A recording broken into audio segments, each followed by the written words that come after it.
Hey, Jim from Smoky Lake. Hi, I'm Jim from Smoky Lake. Hey, let's talk about some trees. Sure. So Angela and I are on a hike on a beautiful Sunday afternoon in the Kettle Moraine Forest right outside of where we live, and it's a beautiful day, and it's February 22nd, and it's warm enough today to think about tapping maple trees, but we're not. It reached maybe 43 degrees, 45 degrees today maybe. I don't know, I was inside working most of the day, but I do know that the rest of the week is going to be very cold. So no taps for us. It's too early and still not warm enough. Waiting just a little bit longer. Yeah, let's wait. Let's do it right. And in addition to that, I don't want to spook the herd. Right. So we were just talking about trees and different wood for burning in an evaporator, and I thought you had some really good insight. Because our evaporators are awesome. Everyone knows that. But sometimes people struggle to get good performance out of any evaporator. And no matter what evaporator they're running, we often get calls on it. And we're happy to help. But after narrowing it down, we almost always determine that it is the firewood, the fault of poor firewood, that causes the problems that they're having.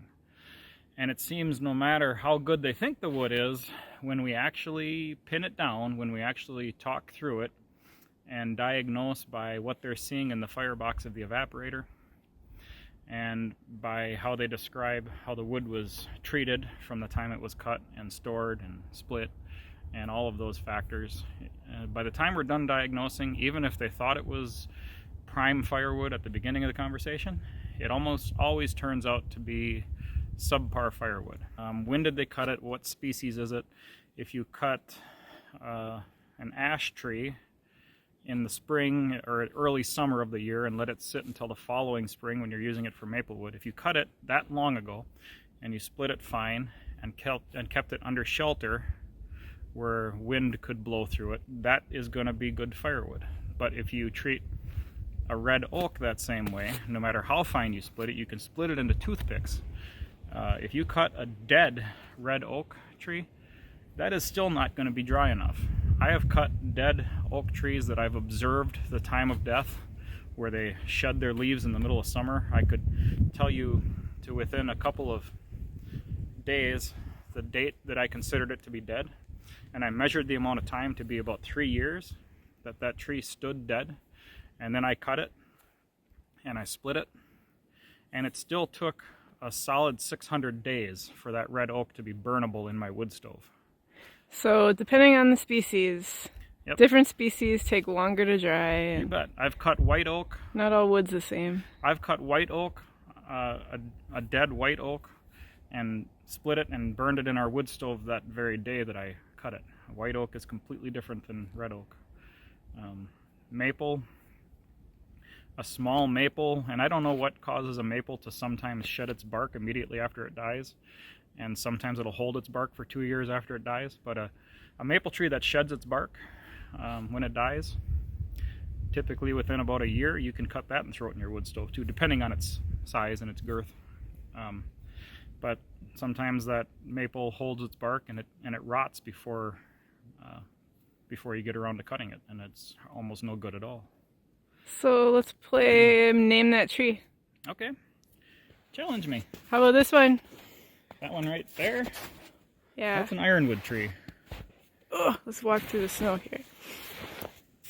Ironwood, you can tell by the way that it is. I can tell by the way that it is. This is an ironwood tree. Ironwoods almost always have this. Sometimes even though when I know something, I can't always describe it. I'd say that kind of person, but really fine. Yeah, very green. Fine bark, and it seems to always have a swirl. And this is not a very big tree, but this is big for an ironwood tree. This is about as big as they get, in my experience. We are in a part of the Kettle Moraine that is a very mature forest and had recent severe tornado damage. So it's a little bit messy. But no matter what, this is a mature forest. This is a very mature ironwood tree. They don't get much bigger than this. Very good wood.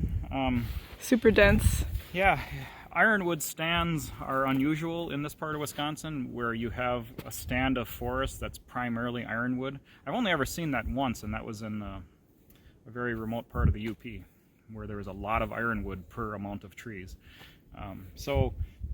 In experience cutting these trees, normally they stand dead without rotting. They can stand dead for a long time. And I love cutting them, it's just that we don't come across them all that often. On our land at home, on our 8 acres that we have right outside the house, we have maybe, in that whole woods, we maybe have 100, 150 ironwood trees. And I've only cut a few of them there. So you can expect good BTUs You out can of expect maximum BTUs out of this. I love ironwood. Yeah, ironwood is great for burning in the house. Not necessarily great for a steady diet for a maple syrup evaporator. I like to have a mix of... You do? I like to have a mix of hardwood and softwood. Softwood ignites and burns very quickly after you close the door and hit the fan if you have a forced draft evaporator. So softwood is good for instantaneous recovery. Hardwood is good for holding a longer burn. So I like to have a mix if I can be that picky. That's a good tip. Let's find another tree. Okay. Oh, a little bit hard to walk here. What do you got there, Jim? Maple, maple, maple, maple. All sugar maples around us. Tell me about sugar maples. Well, that's what most maple syrup producers tap because it tends to be the most prevalent tree in a sugar bush.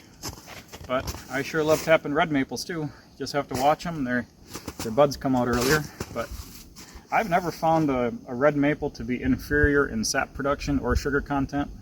I love them. But you have to pull the taps out sooner. That's the disadvantage of red maples or silver maples. Do you have any other thoughts on burning sugar maple? Yeah, it's the primary diet for most wood stoves in the Midwest or New England. I bet it's the most common firewood that people burn in an evaporator or in a wood stove because there's so darn many of them, and easy access, renewable, very renewable. So I consider them to be equal to a red oak in terms of BTU, even though the charts say that a red oak is a little bit better. I find a sugar maple in what little I can measure in burning in a wood stove, I find it to be equal to a red oak. Nice. And easier to dry. You can cut a green sugar maple in the early spring, split it, keep it under cover, let wind get at it, and you can burn it with little difficulty that following autumn. So they're good for that. Nice. This is an ash tree right here. It's really snowy and deep here. Yeah, the snow's really deep, but we're walking on a crusted surface of this trail. Yeah. Okay, this is ash tree. We don't have as many ash trees as we used to. No, ash trees are really on the decline, as most people know. Starting in around the Detroit, Michigan area, the emerald ash borer made landfall in the United States, and they're really on the decline. But there's a couple here, there's one here, there's one there. An ash tree is that's a tree that you can cut in the midsummer. If you find a living green ash tree, you can cut these in the midsummer and burn them that fall. They're really a low moisture tree. They grow at very low moisture. So I do miss them. I'm already missing them. I am surprised to hear you speak so favorably of ash because it leaves so much ash in our wood stove. Yeah, it does. I think that's how it got its name. I'm sure, and I used to wonder until our ash trees started dying off and we harvested them for their firewood before they rotted. They're good though. They can actually lay on their side in the woods for a surprising amount of time, perhaps a year, with rain, dredging them, and they still stay intact. They don't rot very readily. Get punky. They don't get punky as fast as like a maple does when it's laying down. But yeah, per amount of wood burned, we shovel way more ash out of a wood stove when we burn ash than we do with maple or oak or any of the other primary fuels that we use. And the same goes for a maple syrup evaporator. It's less of an issue with a maple syrup evaporator because so much ash goes out the chimney stack. So Yeah. So with ash, how would I identify this? It looks like a pretty tight grain bark. yeah, and sort of kinda cross-hatched. They're, I guess, again, I have a hard Hard time time. describing such things, but Yeah. Very cool. and this is a bigger ash tree. They do get bigger than this. I've seen ash up to maybe 20 inches in diameter, and that's about as big as I ever see an ash tree. Oak. White oak? White oak is a tree that gets really, really big in Wisconsin, and this is a bigger one, but they can go up to 6 feet in diameter. You see where they were salvaged in residential areas, old residential areas. And white oak, I find to grow, it must grow at a lower moisture than red oak. I can't imagine anything being much more dense and moist than a red oak, but a white oak, I can cut a dead white oak and burn it immediately if it's been dead for a year. They don't rot real quick. They have straight grain like a red oak, but noticeably lighter in color than the wood of a red oak. Again, how do we identify it? I noticed like really big gnarly branches. Like the main trunk splits into bigger. When it has the crown area to do so, yeah. Oh, okay. But they are great trees. They're much less common in our area, in the Kettle Moraine Forest where Angela and I live. They're much less common than a red oak by far. But we still have a lot of them around, and they are a wonderful addition to a nice, diverse hardwood forest. Okay, cherry tree. This is a tree that is another good addition to a diverse hardwood forest. We have everything in this forest. Now that I'm looking around, we have everything. I mean, we have white birch, we have yellow birch right there, we have the cherry tree. The cherry tree grows, the wood grain is very, very red, even more so than a red oak, by far more. When they die, they start rotting very quickly from the outside. A maple tree often will rot from the inner core outward. This is more like a red oak. It will rot from the outside in, but it'll rot way quicker than a red oak. So if you find a dead cherry tree, cut it as quickly as possible. It makes good firewood. I guess I haven't burned enough to give it a rating in between other species that I'm more familiar with, but it's a hardwood tree, a lot of BTUs in it. I like it. I always identify it by the like scale, like. Yeah, it's kind of fish scaly. Yeah. Looks. Get a close up of the bark. And I never see a cherry tree much bigger in diameter than maybe a foot. From my experience, that's about all the bigger they get. Red oak? That's a red oak. A red oak is probably the most columnar tree in a typical hardwood forest, meaning it holds its diameter as it goes vertical more better than most hardwood trees do. They stay very thick.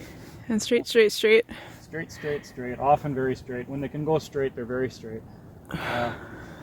They will have panels, faceted panels around the circumference. I guess that's the best way I can describe it.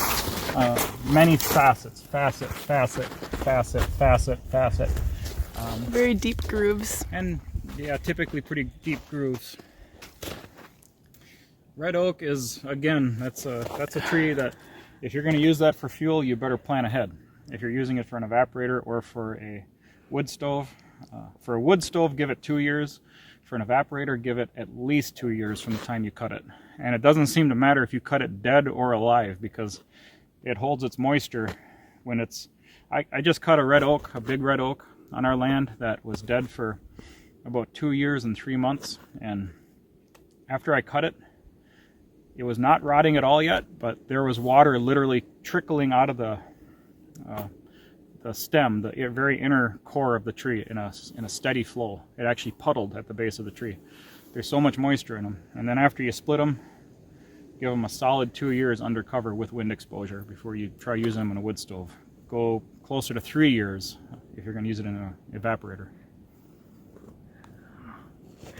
So how do you tell if you're if you're burning wood that, wow, this wood's probably not the best just because of the way it's boiling, or can you tell by looking at the wood itself? And yeah, well, when you're very familiar with it, you can tell by the weight of it. When you pick up a given size log, let's just say you can barely get your fingers around it.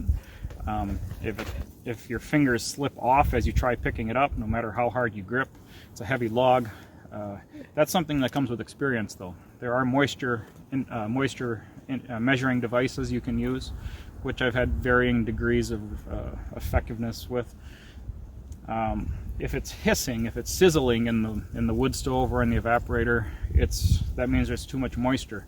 The energy from your fuel source is being wasted evaporating water within itself, which is very counterproductive and very frustrating if you're trying to heat an evaporator that way or heating a house that way. So anytime you see froth coming out of the end grains when it's trying to burn, or see a hissing sound, excessive vapor coming out of the stack pipe or the chimney, all indicators that the wood is not ready to be burned. You'll see it in the performance of an evaporator too. When we tell you an evaporator is supposed to evaporate 50 gallons an hour, it's supposed to evaporate 50 gallons an hour. And if it's not, we need to diagnose why. Almost always it's the fuel source. Almost always it's the poor firewood. And people trying to burn red oak that's only been stored for a year are going to suffer in performance. That is a white birch, I believe. Super dead. Super dead, yeah. I could be wrong. That could very well be a yellow birch. It's perhaps too far gone to identify. I do think it might be a yellow birch. So, would you cut that for firewood? No. Either species of birch rots pretty much immediately. So you almost have to, if you plan on burning birch, which is really nice to do in a wood stove because it smells so good when it's burning. If you go outside while your wood stove is running, birch smells really good. But if you plan on burning birch, you really have to cut it while it's alive. There's really no window from the time it dies to a safe time to cut it after it dies because it rots immediately. I believe it must be a very watertight, weatherproof shell of a bark that it has that traps the moisture from itself and rots. Well, I know that the Indians used to make bowls out of the bark and stuff. Yeah, so and canoes and stuff. Yeah. I guess I don't have a whole ton of experience burning birch just because it is so hard to harvest after its life. What did you find? This is a red pine. We don't have very many of them around here. The northern part of the state and where we come from up in the UP, there's a lot of red pines. One thing to watch for if you do burn it, these flakes of bark like to fly out of your evaporator smokestack while they're burning. This is a good source of accidental fires around the sugar house. And right next to it is an elm tree. And Wisconsin is still recovering from the Dutch elm disease from a long time ago. So we're starting to see them again, and it's really great. Not a lot of experience burning elm, but when I was a very little kid, and I would help my dad split elm back when all the elm was dying, it's extremely twisted grain. Even when you're using a wood splitter, it just fights, and it's just the snarliest stuff. So it's really tough to split it with a hand splitting maul. Of course, anything can be done, but it's very difficult to do. Here's a very young hickory. Yep, shagbark hickory.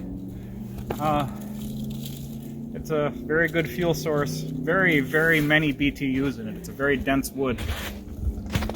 And when it dies, it rots from the outside at a pretty moderate pace. You have to get on it. It probably rots equally fast to a maple tree that doesn't shed its bark. And this will never really shed its bark as it dies. Often it's, unless you look at the crown, it's hard to even tell when a hickory is dead. It can be dead for 5 years, and you might not know it until the top starts falling off of it. But very good fuel source when you cut it while it's still intact. That's surprising. The bark is so shaggy that I thought it would just like crumble apart when it was dead. It really holds on. Even when you split a dead hickory, the bark stays stuck to the outer sapwood. Well, we love hickory for the nuts, right? Yeah, we collect nuts every year. We get a big kick out of collecting anything from our land, whether it be mushrooms or firewood or venison. So we take advantage of the annual hickory nut fall. We love it. Here we are in a aspen grove, popples. Almost everything you see around us is a popple. Other than that is a cherry tree. That's a popple tree. Typically you can tell by the chalky white bark. It's often about 10 feet up. It doesn't have the chalkiness, but from there up it's a chalky powdery bark. You can see a whole stand of them back there. Oh, yeah, if you, oh, see, I just fell through the snow.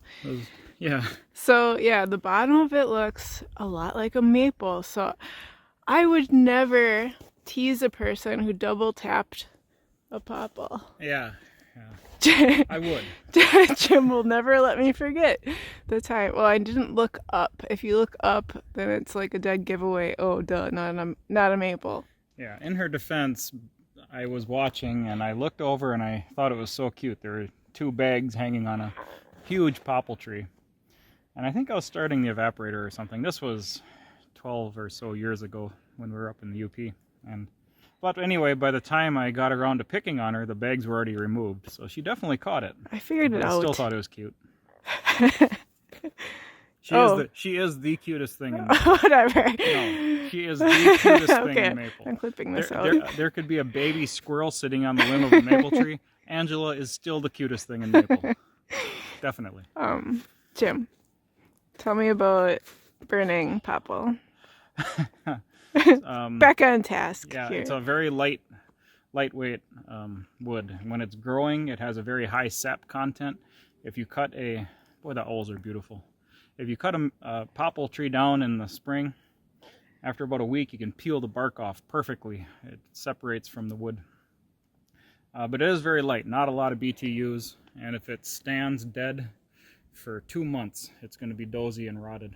And typically from the time they die, the top breaks off within about 6 months, and it completely falls over within a year. Is that what you made those end tables out of? You made these really cool end tables out of stumps?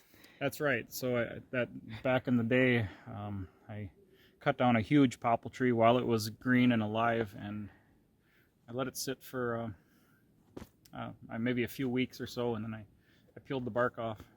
Bark just peeled right off. Yeah, it's fun to peel. Yeah, but it leaves a very beautiful, unscarred wood tissue behind.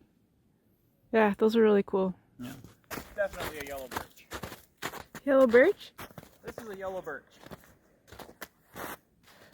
They are really common in the northern half of the state. What's in your hand? Why would you do that? Start that stuff right now. I was waiting. I wasn't expecting you to turn around. I found a yellow birch.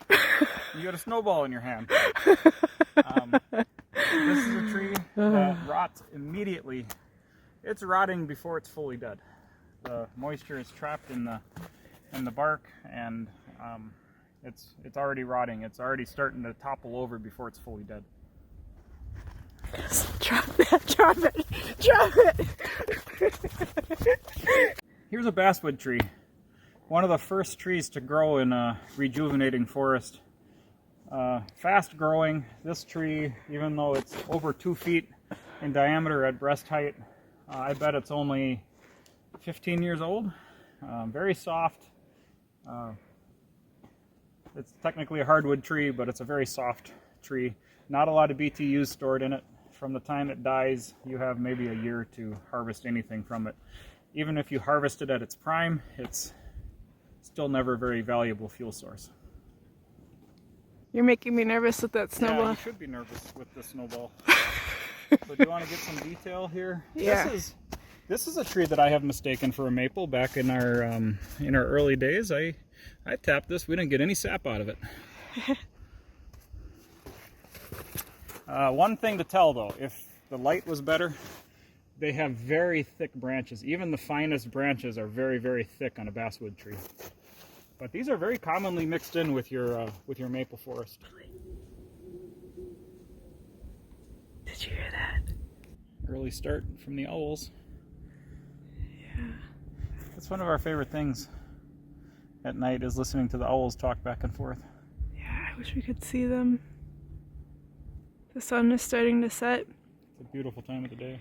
We're about 2/3 done with our hike. Did you hear the owl? We should probably keep walking because sun's falling. And we got to get home and close the chicken coop. We've had a possum that took an interest in our chickens, and he arrived last night, and I was able to get him out of there. All right, let's go. Thanks for joining us, everyone. Have a good night. This is what it boils down to.